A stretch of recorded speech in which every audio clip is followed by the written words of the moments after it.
कुकुर के बर्थडे में गए राजनांदगांव। सुने वो कुकुर के बर्थडे हमला कथे कुकुर के बर्थडे में गाना गाओ, हैप्पी बर्थडे टू यू कुकुर। हमन गाना गायन हैप्पी बर्थडे टू यू कुकुर। ओकर घर के मालिक खुश हो गए, क्या गाना गाते यार गजानन साहू जी।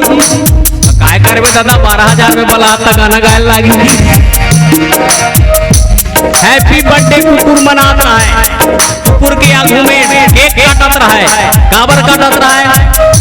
याद रखना कुत्ते से वफादार दुनिया में कोई इंसान या आदमी नहीं मिलेगा आपको। कुत्ता अपने को वफादार है।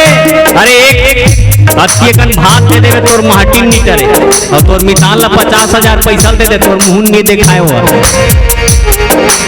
याद रखना जीवन में जो वफादार है उसी के संसार में पूजा है।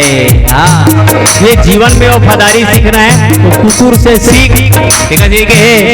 अरे जाना माधारे कुकुर के दस दुआरी जाए, अरे 10 दुआरी जाए।